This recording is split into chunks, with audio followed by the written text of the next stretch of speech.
Hey guys, it's Forsaken with OCD Techies, and today I'm going to be doing a guide on Ashe, the Frost Archer. This is the laning phase part of Ashe.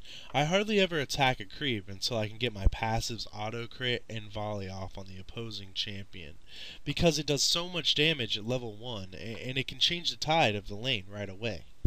I take an Elixir of Fortitude, 2 health pots, and 2 mana pots to start out my game.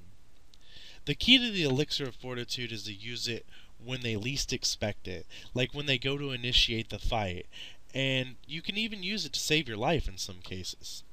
My summoner spells are Ghost and Cleanse, mainly because Ghost is the best escape mechanism in the game. Yeah, they're going to be removing Flash, so I recommend not being dependent on it anymore. And Cleanse is the best anti-CC available. It is almost required on any squishy character in the game, especially a squishy carry, to even remotely be feasible. In my opinion, and other really good Ashe players' opinions, the earlier you can get an Infinity Edge, the better off you will be. It blends with your passive, it increases your crit damage, and gives you 80 damage total. Who wouldn't enjoy that? Like, it's almost doubling the damage you're making. So basically, you want to get basic boots plus a BF sword when you first go back. You'll need about 2200 to buy both items. Sometimes I don't even use my Elixir of Fortitude before I get back, and I can use it later in the game. It just depends. Don't just pop it right off the start to get a massive push. You don't need it. Over the next few trips back after you get your BF sword and basic boots, you want to upgrade your boots to either Boots of Swiftness or your Berserker Greaves, and, get an Infinity Edge. After I get an Infinity Edge in my boots, I invest in a Brutalizer. Eventually I turn it into a Yomu's Ghostblade. Brutalizer, as it stands by itself, helps with your cooldowns, it'll increase your volley spam, and as you know, a good Ashe is only as good as his volleys.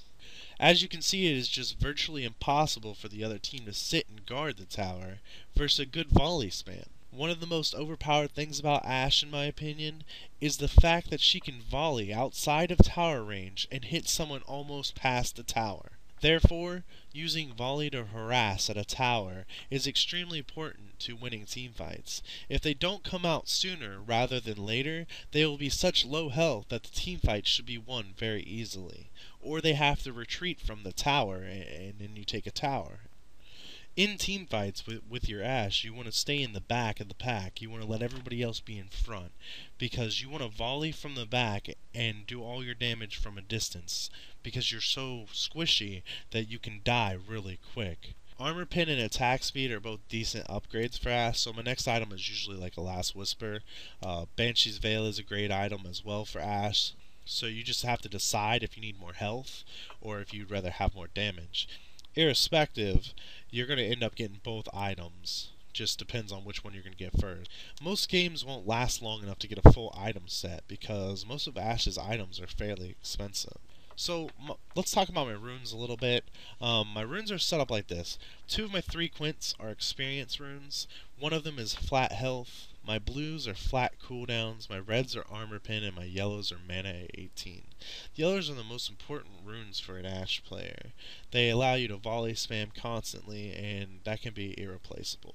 As always, this is Forsaken. I hope you enjoyed the Frost Archer Champion Guide. Please subscribe, comment, and like my videos.